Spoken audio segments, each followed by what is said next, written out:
for a look at H2K's win to close out the week. Thank you very much, Pulse. I am joined by the support for H2K. It is Vander, and it still always gets me a little bit since I just remember thinking, you know, oh, he's going to be looking at a different team, looking at Rocket. What is so different on H2K than it was on your old team? Well, both me and Jankos were in Rocket for like 2 years, and we just needed a bit of change of people, everything around us. And I really like how everything is working in H2K. Probably deserve the spring coach of the coach of the split in spring. He's really great. And Ryu, Odo, Forgiven. I really like those guys. So I'm happy. I'm really happy. Well, I'm glad to hear you're happy in that org. Now I want to zoom in a little bit to this game because this is the first time we've been able to see a Gangplank picked up. And what was running through the team's mind when that was left open and immediately locked? We actually expected them to leave Gangplank. I don't know why, but both Nukeduck and Cabochard play Gangplank. And when people, the Gangplank is banned every game. So when people don't play it ever, their skill drops on the certain champ. And probably that's why they left it open. They thought maybe we can't play it right now on a good level, but I think Odo showed that he can still do it. He certainly did. So last question, you guys have been able to knock off pretty much all of what we called the big teams, other than Fnatic. It was a very close game, heartbreaking loss. But looking at the way the standings are shaping up, you guys joined G2 and Unicorns in first place at the end of the day. What do you guys think of yourselves as a team? Do you think you're the strongest team in Europe right now? I think we should have won against Fnatic. We had everything already in the game to close out, but we just misplayed. I think both us and G2 are the strongest right now. Well, looking forward to that matchup. All right, we're going to go ahead and send it back to the analyst desk to break down that game and close out the day. Thank you very much. Always a pleasure to listen to Vander there, and indeed H2K joining at the top of the tables after that victory. And I want to take a look at the pick and ban phase because a lot of things got through that we haven't seen before. What did you guys make of Vitality's draft in particular? Did they choose the right strong picks that were available? The whole draft, I'm a bit like, I see what you're going for, but I don't particularly like it. So you ban out a lot of 80 carries, and then you're like, well, we're going to pick what's left, and we think Misfortune's the strongest, and we don't want them to get it. So they take your first rotation, and then they go, oh, he plays Caitlyn. Ah, damn. And has played it before. Yeah, So, exactly. I wonder why you take MF in first rotation, because it's not a pick that you would normally see getting instantly stolen away by another team, even with 380 carry bans. I wonder if it's just a placeholder in the sense that we want to see more picks before we pick whatever we want, because if they wanted H2K to also take the Graves, and you could go Rek'Sai and have a stronger early game jungler in terms of ganking, not in terms of overall damage, but his ganking power. And you then run a composition which has so much focus on the early game. Like strong 2v2 lane, MF and Morgana. Olaf, who is one of the best top laners in the early game, combined that with an early jungler who can gank. To me, it looked like Vitality was trying to bait H2K into all these fantastic, colorful picks that look so awesome, and then have like a stronger early to mid game with ganking as well from Rek'Sai to then really snowball the game. Right, which means, it's not an inherent problem for Vitality what they drafted right at the beginning. It's a risk one. But what happens at the beginning of the game, like it did in this, like we're going to take a look at for the first blood, like that's when your strategy goes, oh, and it's fallen apart in the bot lane. The 2v2 becomes so difficult because this was just really smart changes by H2K. They placed a ward, spotted Vitality coming in, and the pincer move to bring Forgiven and Vander back up here. This basically makes it so that Vitality's first 5 to 10 minutes of the game are almost impossible unless they somehow snowball Cabochard. Oh, it messes with the entire strategy because MF Morgana was supposed to do well in the lane and then you would camp for Cabochard. Nukeduck gets a solo kill, that's great. But problem is, it's just not enough, and like Yanen ends up face checking, not expecting Jankos to be there, ends up dying, and too many things in the early game goes wrong for Vitality. And then H2K would just start out-rotating them and like constantly push in these turrets. I love this move here so much. They're keeping Forgiven bot lane because he's winning against MF. So instead of being reactive and swap lanes around and put your TP side lane, they just keep Forgiven pushing. Because if he ever got challenged, Selfie could just TP in and help him. And you just keep pushing up to this tower against MF. Eventually you will get it. This is the first team fight.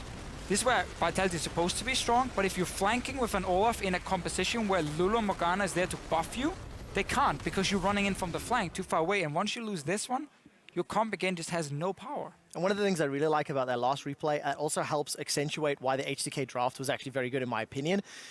It encourages not only defensive play, if anybody wants to engage in H2K, we dare you to get through Caitlyn, to get through GP. If you manage to do all of that, you've then got to deal with Lissandra. In addition, with Selfie being the substitute in for Ryu, by having him on the Lissandra with a very easy point-and-click targeted ultimate with game-changing and team fight-changing power, it's very easy to synchronize a team that may have less practice, that may have less coordination. It's something that there was a little bit of talk of last week on the NALCS, and I'm really glad to see it when you have these substitutes on such a pivotal role like mid lane. And this Despite the mid-game, little mistakes like that. sure. We'll forget them. This mid game from H2K might have looked super boring and look like, oh, H2K doesn't want to do anything because they didn't have to. They would outscale completely with Caitlyn, with Gangplank just farming up, with Graves as well. So basically what they do is by running double teleport, you stop Olaf from ever spray pushing. Ever. Because if he goes 1v1 against Gangplank, Selfie joins him with TP and kills him. So what H2K will do the entire mid game is it 4-man mid with wave clear, Graves jungle, Caitlyn AD carry, Sylvia and Lissandra. They value that higher than 1-3-1 pushing because it's all about just wave clear and buy time. You don't want to push, you don't want to speed up the game, you just want to slow down game. Wait and wait and wait. GP farms. Last 2 minutes of the game, that's where you want to fight because you're now strong. You put Lissandra bot lane so she can TP flank and GP can just wave clear mid. I mean, this game from H2K was so beautiful to watch from a macro level. We can notice that you Everyone are took you back. Almost as long to explain as it did for them to finish. I know, just go back and rewatch this game because they're doing everything correct when it comes to stalling the game and understanding how the only way Vitality can win is a big open fight with all of rushing in. That never happens. Yeah. And also recognizing that they don't have that shot caller in the mid lane, but they utilize the strengths of Selfie in that and outscaled and no engage from the side of Vitality in the end. A victory for H2K. They find them at the top of the tables, and with 5 games down in week 3, we're starting to see the standings break up, as mentioned already. H2K find themselves there, also joined by G2 Esports and the Unicorns of Love, and then all the way at the bottom of the table, Roccat and Giants, and a lot in the middle. Let's start by talking about Giants and maybe more positively Splice, who got their victory versus Giants in the first game of the day, and Senkux ran away with the game. Oh yeah, that was the Senkux that I've known from Challenger. I've been talking you've about him known enough. him all Well, along. hey, I casted him in summer, and I've casted him before when he was on previous teams. But this is the Senkux that I was expecting to show up, but we haven't seen because the level of competition he struggled with. Yeah. We saw a decent game from him last week, but this one, he dominated and commanded this game from pretty much minute 1. And it's so important because of the fact that these teams were sitting in the bottom of the table. It effectively counts as like a 2-point swing. Because not only have you got that additional win under your belt, you've added a loss to one of your closest competitors on the table. So when it does start looking to those, 7th, 8th, when you start talking promo relegations, who makes playoffs, who plays a safe spot, these games are so incredibly important. And it's also just all about confidence right now. Because when you go in and you just keep losing and losing and losing, you start doubting everything you do. Because everything just seems wrong. You can see Pepe after every loss is standing there. He doesn't even know what's happening for Giants. So pick up the wins and slowly improve every week, and then you will climb out. And I actually think it's very important to look at Giants after their losses because Pepe and Adri are the two guys sitting on the stage talking to one another, and the rest of the team is gone. Now, I'm inferring something that's not entirely fair, but when you see teams that win together and lose together, you've got to take it all. You've got to work with one another, chat, figure it out as a team. And that's something that I think Giants still have to figure out. Plus, they have a substitute today, so you can't discount that fact. That's fair, but I really want to talk about Pepe and his performance in-game because Pepe, he was in a situation where last year he was like the third best mid laner for his pre-10 performance. This split so far, he is ranked 8th.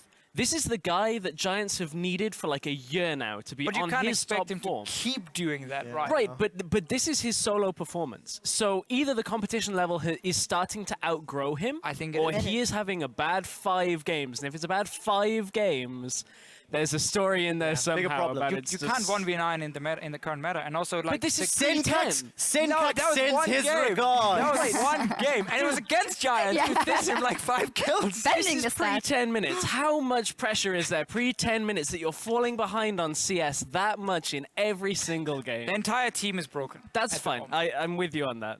Not the best performance from Giants, and they have to fight their way back up. And that brings us to, and it is a weird connection that we probably would have made last season, to Fnatic. They still haven't found their footing, and today especially we saw those problems of communication coming out again, and we have to ask the question, or I want to ask you guys the question, when do we start lowering our expectations towards Fnatic? Is justified, yes, no?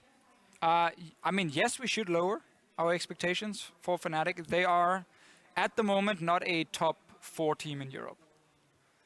I'm looking at Vitality, H2K, G2, and Unicorns a lot being above them right now. And today's performance, and we talked about this, Trevor, in the game, this was one of the worst games I've seen Fnatic play. I agree, in a very long time, because not only was individual performances not great, team performance, calling, strategy, The coordination is just gone. was not there. And the thing is, the coordination was not there. It was the worst that we've seen, but it wasn't even there in some of their wins. If we go back and you look at some of their week 1 and their week 2 games, there's actually several times where the engagers and the supports are on different time frames. They're operating 1, 2, 3 seconds out of sync. Now, whether or not that is because they've lost their primary shot caller, we know Reckless has been a bit outspoken about stepping up. Sure. It's difficult for an AD carry to be the shot caller in that regards.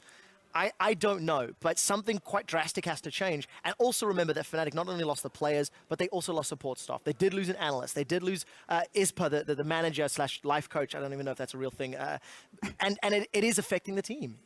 Let's just remember that we are looking at Fnatic and expecting more. Yes. I don't think Fnatic is looking at this and saying, oh, this is the end of that's the fair. world. Because like they obviously said coming into the split, we're building for summer split, even the end of summer split. So like they are probably expecting a lot of coordination problems, you know, communication issues that will be worked on during spring. And as long as they can do well around playoffs, it's a good thing. Even if they just perform terribly all of spring, it's about summer. And somehow in the same boat is OG. Of course, we had Yeah. very high expectations from them coming into the season. They got a win on the board today. They played Roccat. A lot of the members tweeted that they weren't happy with their personal performance. I saw amazing tweeting. I wasn't happy with my shot calling. Sven saying it wasn't my best game, but we still won. It is a win for now, but they do have to build on those communication issues. It is a similar problem to Fnatic's. Yeah, I just wonder if this win is going to kind of act like a triage and mean that the next couple of games they'll have a little bit more confidence on how they played at the end. I mean, Sven returned to the Sven that we kind of expect about 20 minutes into that game, always going forward, always looking for damage. Yes, it was a lot because of the Lulu pick there, and I don't think they'll get that every time. I believe they were the only team today to win with Lulu, even though Lulu was available in more games than we've seen her. That's a pick that I think for Origin you always have to get rid of because it's just a safe pick in both mid and then the ability to team fight for them. I really liked Sven playing on the front foot, but I think what enabled him was the fact that Power of Evil was playing on the front foot. And this is something that we've not seen from him a huge amount in the last couple of weeks. He was flashing aggressively for kills. Almost every single time was available on cooldown. Now, he didn't actually find them a lot of the time, but in contrast to his last week's performances where he was holding onto that flash, I personally think there's a very clear 180-degree turn where last week he was so defensive with his flash and now he's playing aggressively with it. We yell at players for flashing forward for kills. I mean, that is something that shoutcasters do frequently. And Power of Evil, even though he didn't get them, it's nice to see that comfortability in both his team play and his aggressive play. They did, however, play against Roccat, and I feel like Fair we've point. seen these exact problems for Roccat again and again and again, where with the first 20 minutes we're like, this makes a lot of sense. There's a good plan here, there's some good moves here and there. And then, like, it's like that shot calling or whatever, like, it just drops. Once they hit, like, mid to start a late game, it was the same against Origin. They honestly were in a good position to pressure Origin and probably win the game. And then they're, like, start pushing the wrong lanes, Origin gets to team fights with Niels, and then he just goes ham from there. Again, a question, of course, they were playing with Extinct, who stepped in for Edward. You got to ask the question if that influenced their performance at all. If we look across the board at other teams that were using substitutes today, the Unicorns of Love, it might as well have been Diamond in disguise with Joko because they put down the exact same early game pressure to snowball off them. I was blown away by that personally. I couldn't actually get over how good UOL seemed to play, but you heard in the post-game interview that they were saying, actually, you know, champion pool is slightly similar between Joko and Diamond, and they brought similar things into the match. And it was good to see the rest of UOL also stepping up to help carry some of the slack that was missing. But the one thing that is also very impressive, if you step back and you look at teams that have played as substitutes across both North America and Europe over the last week, honestly, substitutes seem to be performing extremely well. If you had put substitutes in teams a year ago, it was a guaranteed loss no matter what. And I think there has to be a testament said not only to the strength of the rest of the teams, but also some of the infrastructure on bringing these subs in and making them work. because it's, you know, it's cross-regional. Anyways, UOL, I think they look good. I think that's almost the key for UOL. What seemed to be happening was, well, we had a lane swap game, so Joker didn't have too many decisions to make in the early game. And then it was like the Friends Hour with Hylissang, where they just walk around, they're always within about a screen from each other, warding very well together. And Elements was sitting back. Yeah, saying, exactly. "Here's your And map." Elements are like doing Very good. nothing. So I think that Joker had a great game for his first time. I think quite a lot of it was the circumstances of that game. I'd love to see him maybe under a little bit more pressure in the next game. Yeah, I also think you can argue a little bit about that Kennen pick. I don't know. I don't know if I like it quite as much as Chachi likes it. Well, You don't have to. He can slaughter people, Look, man. it in worked. his He own was into words. Fiora, safe pick for him, and like big AoE wombo combo. I know. I don't know. I feel like against better teams, better players, it's going to be more difficult, personally. Duly noted. We'll keep We'll track see if of that it. works out. We will. Well, turning to the very real world of fantasy LCS, Splice's Senkux is your hard carry today. He picked up 10 kills, 0 deaths, and a quadra kill for a total of 37 fantasy points to start the week. On the call, Trevor, I heard you trying to go for the quadra kill. You almost got that. Tried a little I bit, know. but I just can't quite hit. Would be dangerous too, I freak think. pitch. Interestingly, coming into this week, the mid laner that had the most kills was Perks. He had 15, so it's amazing to see Senkux picked up 10 in a single game. Like, that's just scary. Mind-boggling. Yeah, it's broken the rest of the table. The apparently. Danes, that's why. Fisho, yeah, you were that's why staring at Fisho the is sky silent. there. I don't... Bjergsen is up here somewhere. Just- I'm feeling it right now. Well, in any case, if you didn't have Senkux in your lineup, your team will have a chance to recover tomorrow when Origin faces Elements. Then it's Vitality versus Giants, and our game of the week between the Unicorns of Love and G2 Esports, a top-of-the-table clash, which was G2 also kept it up today. Yeah, coming into the split, if someone told me week 3 game of the week would be this matchup here, I'd be like, no way, no way. But this game, honestly, is going to be super, super exciting because both teams came into this week with that question mark being like, okay, is it because maybe they've been playing some teams who've been underperforming? They're up here in the top of the standings, but like they just keep playing Getting well, better. and especially G2's performance against Fnatic today was just I almost think we asked earlier whether or not we should lower expectations on Fnatic, and I think the answer currently is yes. And I also think we need to start elevating our expectations for G2 and UOL because they are consistently showing that they are the real deal, not only individually, but as strategy and macro is growing impressive as well. Most interesting thing for me is we get the test for Joko. He's got to go up against Trick.